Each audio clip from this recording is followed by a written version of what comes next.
Welcome, everyone. Today, we have Michael Seffel with us. Michael works for the Institute of International Education. He is a program specialist for the Boren Awards, and he is going to be presenting on the Boren Scholarship for us. Thanks, Michael, for accepting our invitation, and the time is yours. Thank you very much. I'll let you continue letting people in. My name is Michael Seffel. I work for the Institute of International Education. That's IIE. I have a little badge here. So just in case you've seen this somewhere around, maybe at the Fulbright office, or if you were looking at a Gilman. Our organization works with the US government. We work with other governments. We work with nonprofits. We work with a whole lot of things. We do over 250 programs. The Boren Award is one of those programs. We've been around for about 30 years now. We are going to be celebrating that soon. We'll probably put up something on our Instagram. But the idea basically is this is a program funded by the federal government, by the Department of Defense. And our job today, my job today, is to get you to know what this is. Because even though this has been around for nearly 3 decades, I hadn't heard of it until I started working here. So, and my goal is to get out there and tell students that we exist and what we're looking for. Throughout this entire program, this entire presentation, my cat will visit me. So we're going to put her back over there. During this entire presentation, feel free to throw questions out in the chat. I'm happy to answer them when I see them. This is going to go relatively fast, and there is a lot of information. I don't expect you to remember all of it. This is really just to whet your appetite. And if you are interested in more, my contact information is going to be at the end of this presentation. You can get it from your campus rep, so don't worry about that. Eligibility for this program, because this is a US government funded program, it's similar to Fulbright and Gilman and Critical Language Scholarship. You have to be a US citizen to be eligible to receive the award. If you are a US citizen or planning to be a US citizen and get your citizenship by Groundhog Day, that's February 2nd, 2022, you can apply for this program. You must be a US citizen. You have to be studying in a foreign, world region where we send Boren, and I'll get to that later. But basically, we do not send folks to Western Europe, Canada, Australia, New Zealand.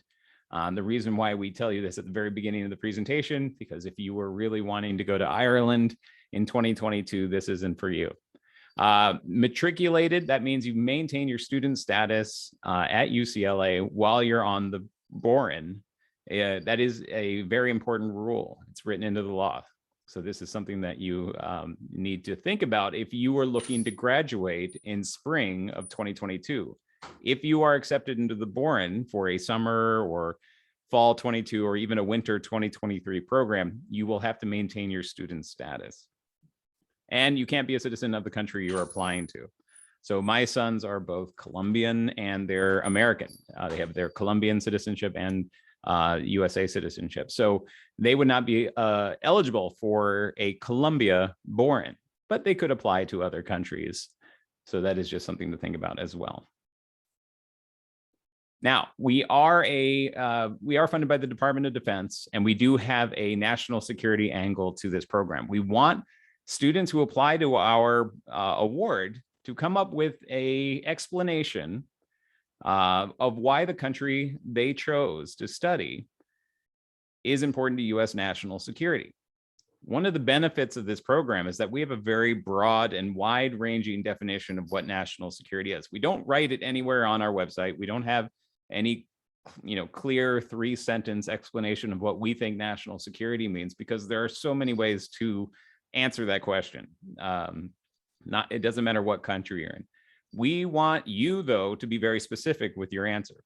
A very broad answer to this question in the application is not a very strong argument. We want you to be focused, and it should be detailed, and it should reflect your interests, what you're studying, what your career goals are, and so forth. So, for example, if you were applying for Japan and you are an economics major, you would make an economics argument about why Japan is important to US national security. You wouldn't have to bring up North Korea. You wouldn't have to bring up China. You wouldn't have to do those kind of things.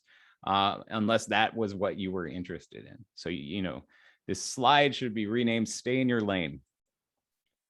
The second part of the program that makes Boren unique is that we do have a federal government service that will be required of you when you get back and you graduate from UCLA. What does that mean?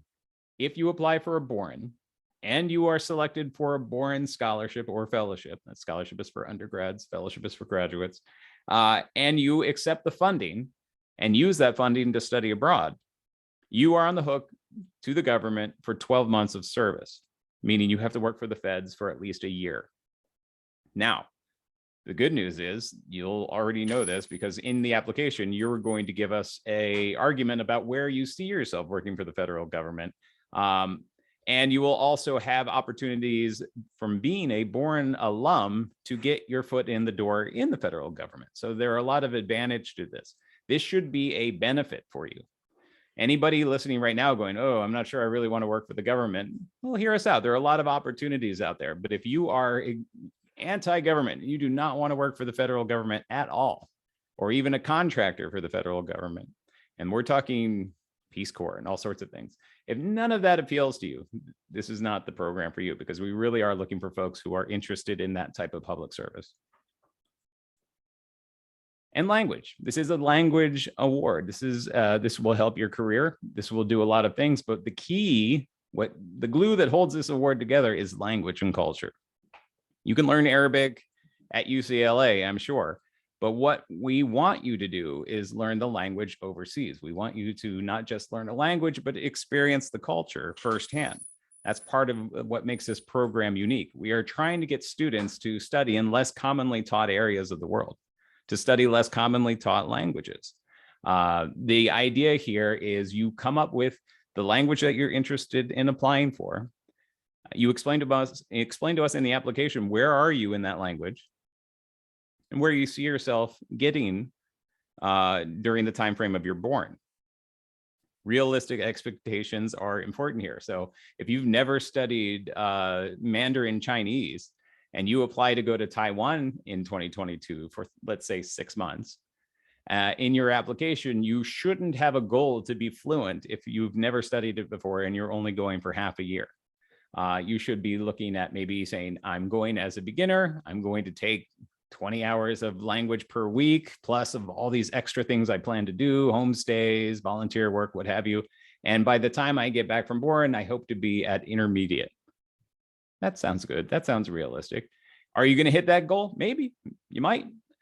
Is Boren going to take all your money away if you only score, novice high instead of intermediate low? No, that's not how our program works. One of the things we want you to do is try these languages if you've never tried them before, or get better at a language you've already started studying, or maybe you grew up with. But that is the key is the culture and the language, and that you're learning this and that you're hopefully going to be able to use this in your government career after you graduate. It's the whole purpose of this program, get more people in the federal government who have these cultural and language skills. We do fund 2 types of awards on the Boren. We have our own programs, IIE and American Councils and a couple of other partners. We got together and we have created programs for what we call flagship language initiatives. And these programs are for these 4 areas, and I'll get into that in a minute. We also have self-identified programs, and both of these are popular for different reasons. The flagship initiatives are great if you are focused on studying a language and getting better at that language. They're available to nearly all levels of the languages that we offer. The funding is covered for the summer and the fall semester. The summer courses are at US universities, and then you go overseas for the fall. These programs involve homestays. These programs have been vetted. These programs are visited by staff at IIE and American Councils, and we make sure that everything is running smoothly. So these programs we call these turnkey programs. You don't have to do the research. If you're interested in this, boom, you can apply for this and it's already set up. Somebody asked, I'm going to answer these questions as I get them. If I am already Chinese language proficiency, can I apply for this program? If you're a US citizen and you have room to grow in your Chinese, you can apply for this program and you're a student. So for example, even if you grew up speaking Chinese at home, if you grew up speaking Mandarin at home or Cantonese or what have you, in reality, there's always room to grow. You need to make that argument. Even if you are an advanced speaker of Mandarin, are you superior? Couldn't you get a little better? That's the argument you're going to look to make in your application. So anyway, but that will be for self-selected programs. Let's continue with the flagship language initiatives. The first one we do is we have one in Africa. It's in Florida. It's in Gainesville, Florida. These are the languages that we offer. French is the only language that is preferred on the Boren where you need to have at least intermediate high to apply, because the languages are taught the classes are completely taught in French, and you really need to be at that level when you start in Florida. Swahili, Akantwi, Wolof, and Zulu, you don't have to have any background in those languages. But this is an opportunity to study a language in Africa. And the opportunity here is that it's a very language intense. You have those homestays, and the program is already set up for you. We do a similar program in Indonesia. Roughly, if you were looking just for the best opportunity to get one of our Boren, the Indonesian program gets no more than 20 applications a year, and we give out about 10 or 11 awards every year. So it's a lesser known program.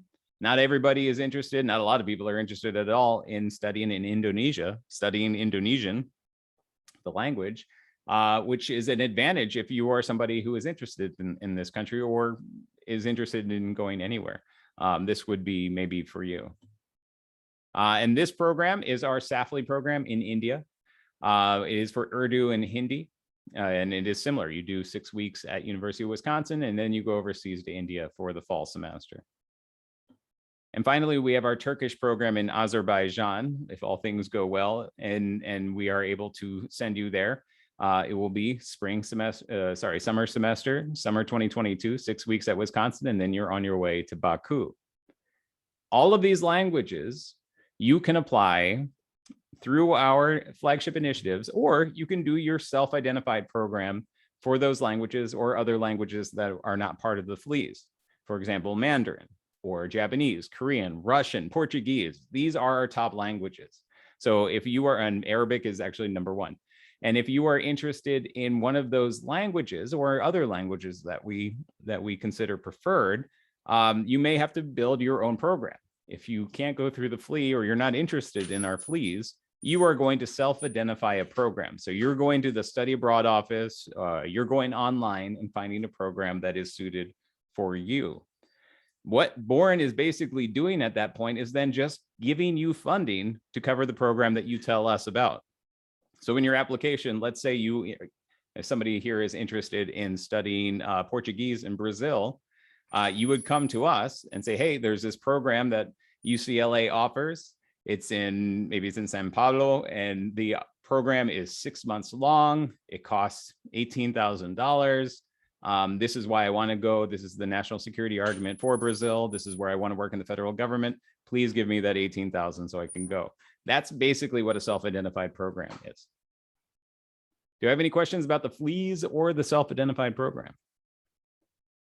So far, so good. Again, feel free to throw them out. Funding. How much can we get? So the award is $25,000 if you study for 25 weeks or longer. We consider that a full academic year. And let me quickly says, somebody did ask a question. Because of COVID, many countries are restricted to foreigners. Will that limit the options for programs we can apply for? Not necessarily, but remind me of your COVID question when we get to the countries, okay? If I don't remember myself, you give me a chance and we'll see if I remember. It's late in the day here in Maryland. We'll see. The funding, 25 weeks, you can, or up to a year overseas, you can apply for a full $25,000. That is the maximum amount we can give you for overseas funding. If you can only do a semester, that's 12 to 24 weeks. We can give you $12,500. If you happen to be a STEM student, if you are a student whose major is in the STEM fields, you can apply for a short-term 8 to 11 week program, but that would only be for summer 2022. And it depends on what your major is. So we definitely want to chat about that. I'll have a slide later that talks about which majors would count and which wouldn't. And the fellowships, again, that's for the graduate students. If you're a graduate student listening to this, it's similar. The only difference is we don't have a STEM initiative for you guys. So if you are a grad student in a chemistry program, you wouldn't be able to do a shorter program. You would still, at minimum, have to do 12 weeks. But you also can apply for a $12,000 domestic fund, which you can take the language you're interested in the summer of 2022. You can take it at UCLA. You could take it over at, if you go to Monterey, they have a, what is that? They have a language school that's really strong, and now I can't remember it, MIIS, but I can't remember what that, Monterey Institute of International Studies. And then they also have a program in Vermont that's very expensive, but apparently very good. You could use that $12,000 to study during the summer domestically and then go overseas in the fall. That is an option for graduate students only. The budget, this basically gives you an idea of what that $25,000 can cover. Your airfare, your tuition, your room and board, local transportation, visa fees, things like that. We do not cover any dependents. So if you were going to bring a spouse, a boyfriend, girlfriend, child, anything like that, we will not be able to cover those costs. Your US passport, you have to get on your own. Your vaccinations that may or may not be needed for the countries you are heading to. And personal entertainment. So those are the things that we don't cover, but for the most part, we cover the rest.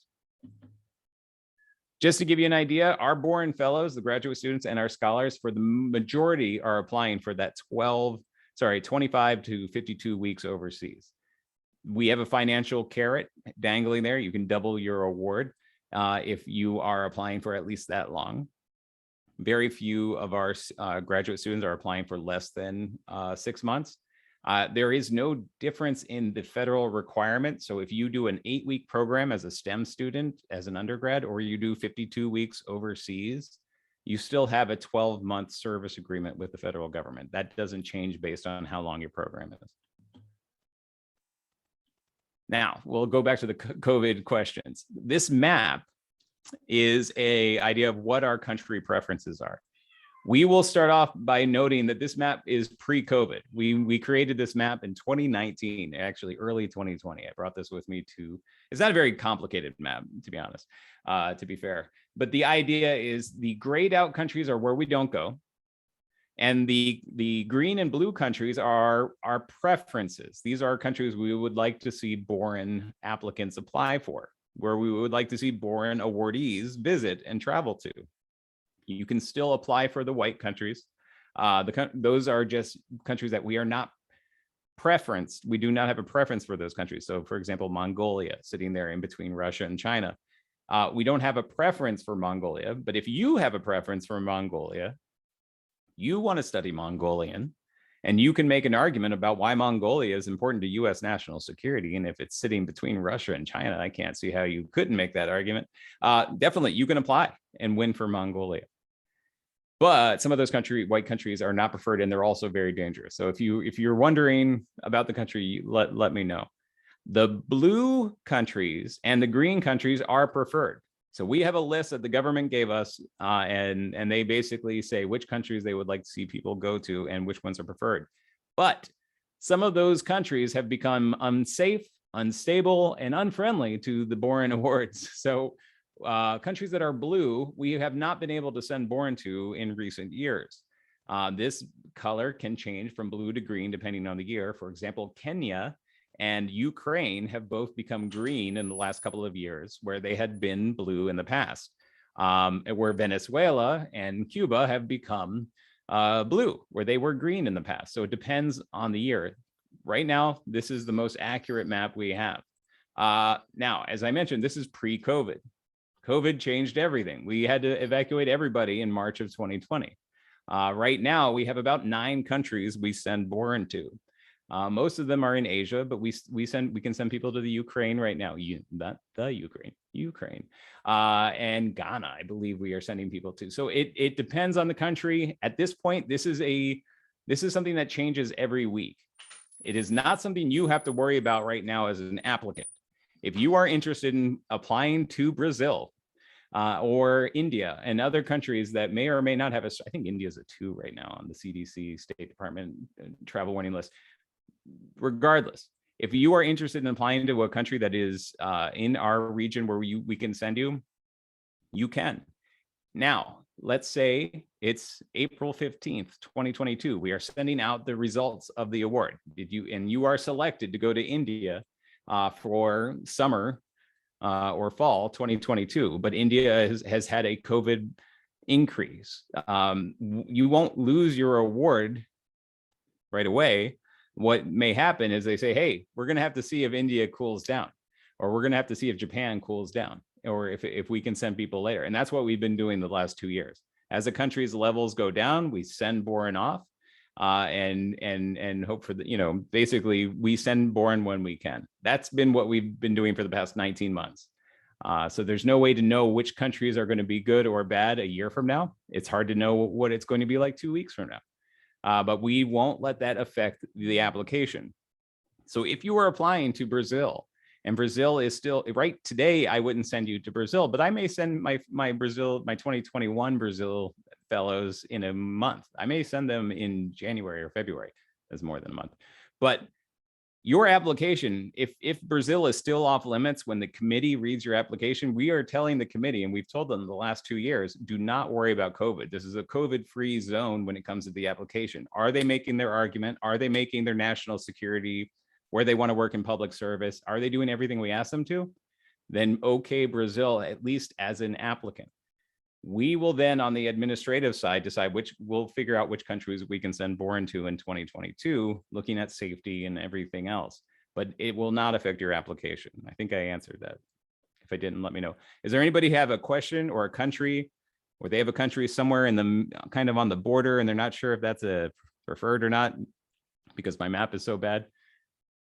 All right, Nicaragua. Let's see, is Nicaragua white? Where, see, now you're testing my geography here.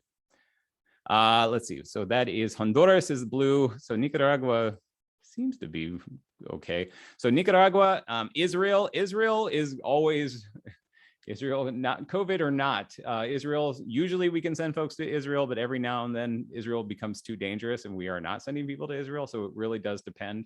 If you're going to Tel Aviv to study Hebrew, though, that's pretty much your choice. If you're studying Hebrew, you're applying to Israel. If you're studying Arabic, I think Jordan, Morocco, Oman, those are better choices. But if you are specifically interested in Israel because that's what you're studying, this is the country you're studying, and you also want to study Arabic, you can apply for Israel. You may have to have a backup. Well, if it's Arabic, you're going to have a backup in your application. Okay, here's another question. If I go to a country for a year, does it count for a gap year for my college study in UCLA? Well, that is going to be between you and UCLA. You have to maintain your student status. You can't take a leave of absence. You can't graduate before you go overseas. You have to maintain your student status. There are certain academic, gymnastics you can go through in some colleges to allow a graduating senior to maintain their student status until they get back. But that's between you and UCLA, and you may have to talk to either your campus representative or your academic advisor for that, because I don't know. We are getting close. I have about 4.5 minutes. Language preferences, as I mentioned, most of these, other than French, you can come in at absolutely 0, or you can be a heritage speaker. French, you do have to come in at intermediate high. Now, those of you asking about South America, Latin America, or Mexico, we have a lot of countries that are green there that we want folks to go to: Argentina, Chile, Colombia, but Spanish is not a preferred language. The reason being is that Spanish is already the #1 spoken language in the federal government. What we ask folks to do is, if you are thinking about applying for Spanish, we would recommend you apply for Portuguese or an indigenous language in the country you're interested in first, because you'll have a better opportunity to get the award. We get about 40 applications for Spanish out of about 600 to 800 applications a year. Because it is not a very popular language to apply for, because the numbers are so low, the success rate is so low on Spanish, most folks just switch to Portuguese. The committee sees somebody with Spanish in their background applying to Portuguese, they know they're going to learn Portuguese a lot faster than somebody who hasn't. There are opportunities if you want to study in Mexico. If you study an indigenous language and you have Spanish in your background, your Spanish will get better and you're going to learn this indigenous language. So there are benefits to that. You can apply for Spanish, but you have to have advanced Spanish to apply. You can't apply as a beginner or an intermediate student. You have to be basically somebody who can go to a Spanish-speaking country, do all of your classes in Spanish, and you have to convince the committee that this is something that they should fund because this Spanish you're learning overseas is going to help you with your federal work. Do you have to take a test for French? Yes. So if you apply for French or Spanish, we will test you. Everything else we won't. There's no need. Do we take online UCLA classes and then attend language courses in the country we visit? That could be what you do. The languages themselves should be in person. We don't fund online classes, but that may be the way UCLA will roll in the program that you find. As I mentioned, the STEM program, if you can do 8 to 11 weeks, if you happen to be in one of these STEM fields and you're an undergrad. Everybody else on this list is still preferred. It's just that you have to do 12 weeks minimum. We are almost out of time because I really want to leave time for questions and answers. Basically, what you write in your application for what you want to do in your federal government is very important, because you're going to basically convince the committee that you are a good bet. That if we offer you $25,000 or $12,500 to go study abroad, that you're not going to have a hard time finding federal work when you graduate from UCLA. How do we do this? We don't have a crystal ball. We base it on how well you write about working for the federal government. The good news is when you get back from Boren, we will have a federal employment seminar. We will have people sending you emails from the government, from the federal government, from the NSEP program, which is the government side of the coin. These are the folks that are going to send you job opportunities. We're never going to put you in a chair, make you work somewhere. You will have to apply for the jobs that either we send you leads on, or that you go out and find yourself. And that could be government jobs or contractors for our government positions. There are a lot of opportunities out there. It does not have to be what you wrote about in your application. For the most part, most applicants are asking to be foreign service officers, and it's very difficult to start your career as a foreign service officer. What Boren gives you the opportunity is getting your foot in the door somewhere in State Department, maybe somewhere in Department of Defense, maybe somewhere at Department of Homeland Security or the intelligence community. Get your foot in the door. And then from there, you can try to find your way like a Plinko machine, Plinko game on Price is Right. Like you start somewhere, you click, click, click, click, click, and you start looking, you kind of weave your way through the federal government until you land somewhere that you like. If you are in ROTC or ROTC, or if you are a veteran of the U.S. military, you get a special bonus when you apply for the Boren. This will not rescue a bad application, but if you're a competitive applicant and you are in ROTC or you are a veteran, it's a very good chance that you are going to be selected for at the very least an alternate. Can't guarantee anything, but it's a huge plus. Smithsonian could be, but you would have to make the argument: is the Smithsonian and national security? What's the national security argument for the Smithsonian?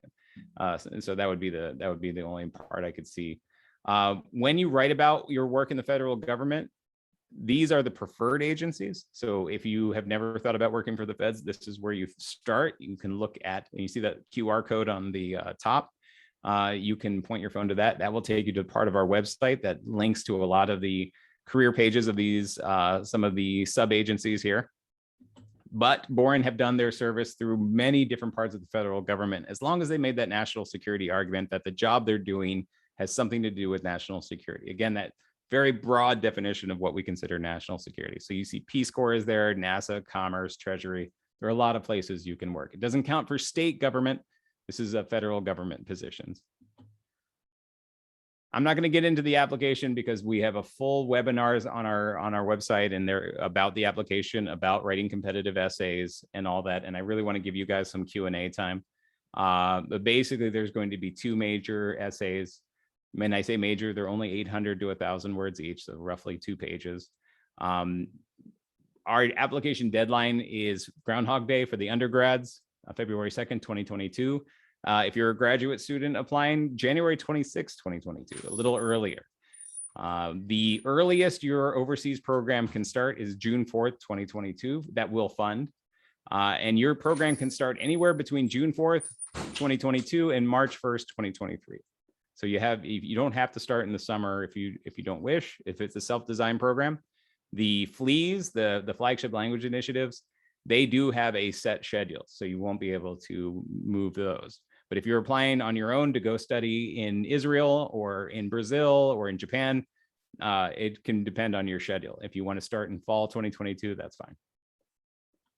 And that is my email address, boren@iie.org.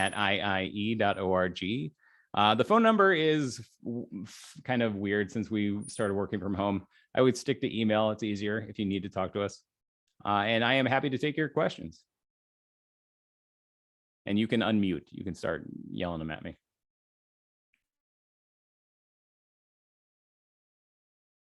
All right, here's a question. The scholarship is strictly for tuition purpose program expenses, correct? If there is excess money from the scholarship, will it be taken back? Well, in theory, yes. I've worked for Boren since 2005. We have given, anywhere between 8,000 and 25, 30,000, depending on the award. I've yet to have anybody who came back and said, I didn't spend this $30,000 out of my 20. I'm going to cut you a check. Here's what we ask you to give to us. We want you to give us your airline itinerary after you paid for it, and your overseas insurance. We want to make sure you have enough insurance to get yourself home if you're sick. We want to make sure that your airline tickets are Fly America Act compliant, which is this rule if you're using government money that you have to use a government plane to get to where you're going. That's it. We don't ask you to itemize everything you do for the year you're overseas in Taiwan. And remember, that money covers food and boarding, local transportation, meaning if you have to take the bus anywhere or take a taxi, you will find that 25 goes really fast. 25,000, especially if you live in a city like Seoul, or you live in Tokyo, or you live in, something like in Budapest. So it is definitely, the money goes fast. So I don't think you have to worry about having a pockets full of cash when you get home. Yes. So the application, I'm going to go borenawards.org. The application, as soon as you get there, you will see it. Let me see if I can, I'll get out of this. See if I can I turned everything off on my computer. So let me stop sharing for here. If anybody else has another question while I call up my website.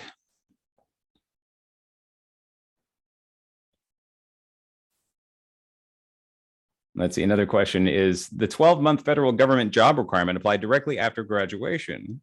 Do we need to get a job right after graduation? Yes. So you have 3 years after you graduate to start working for the federal government. If you decide you want to go to graduate school or business school or law school, you can defer until you get that degree.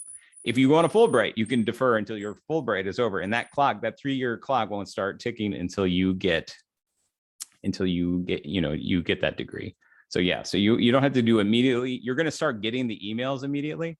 You're going to start getting emails from the NCEP team, basically saying, hey, here's a job opportunity. You just can ignore them at first if you're not ready. You will have a handler at NCEP. You will be able to talk to them.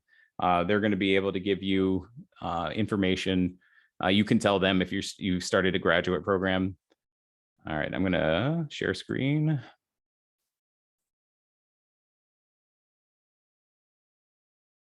Right. Let's see. Does the job requirement include potential contract work? Right. And that's why I put contractors on this slideshow. So if you work for Booz Hamilton, or you work for L3 or L3, LG, no, LG is Korean. L3 is a contractor. If you work for a contractor, Boeing, and you're working on a DoD program, that in general, that would count for your service. Can you guys see the website? I think you can. I don't see anybody's face, so I'm just gonna, all right.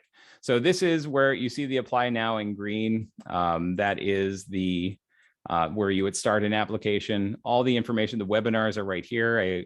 I suggest you go here, take a look at what we have. We have some, basically you're just gonna hear me again if you click on these, but I go into different parts of the presentation. If you're like, I do want to, I want to learn more about this, you can click on that, and more about fleas, you can click on this one. So we kind of break it up so you don't have to listen to the whole thing over again. After that, when you're ready to start, you go over here to apply now. It's going to load up a, whether you're an undergrad or a graduate student, tells you, remember, this is 5 p.m. Eastern, but you basically go here to start your application. Let's see.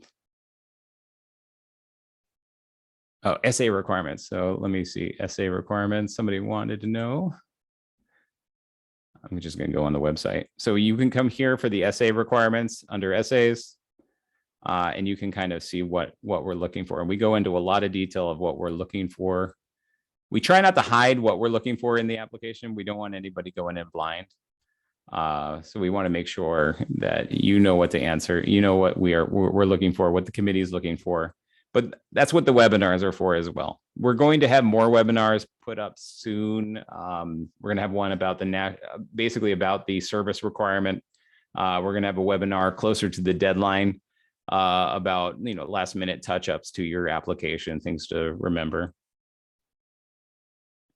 Anybody else have some questions?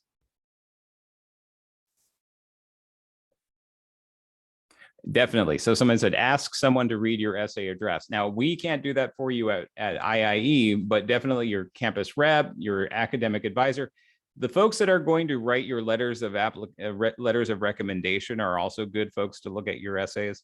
Let them take a look at it and see what questions they have, because that may help you draft something that's more friendly. So for example, I was an American Studies major. I could use a lot of American Studies jargon in my essays back in the day. The people reading your applications will be professors from universities from around the country and people who work in study abroad offices and fellowship offices. So these are going to be smart people, but they won't necessarily be in the same program or the same department that you're getting your degree from. So you want to make sure that it's these are intelligent essays, but also not so full of jargon from your particular field that it would get lost. This is more for the STEM folks, I think, than anybody else, but every major has their own kind of vocabulary. So definitely something you want to think about when you write. We have a few more minutes before I think I need to get out.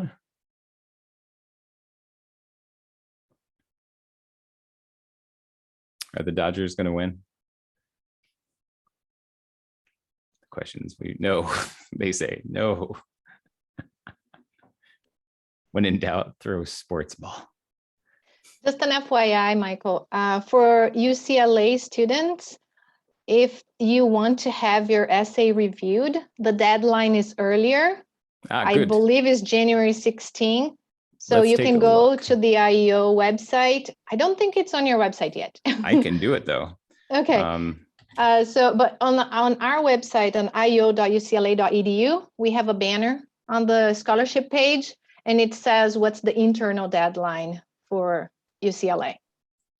Nice. In case you want us to review your essays. You could tell me if all of this looks up to date. But yeah, so these buttons are only here because I work here. But yeah, I could always put that down here and put down the on-campus deadline if anybody strolls onto my website who has not been to CU, so they are not surprised by that. But you can send me an email with that, and I'll fix it then. Anybody else?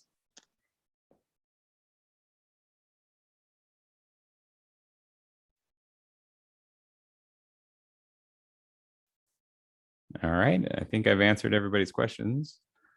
I'm an Orioles fan, so we haven't been relevant in baseball in many years. We have the same colors as the Giants. That's about it. Okay, if we don't have any more questions, we will conclude our presentation. Thank you, Michael, so much. Ma'am, thank you very all much for attending. You guys have a good day. Thank you. Thank you.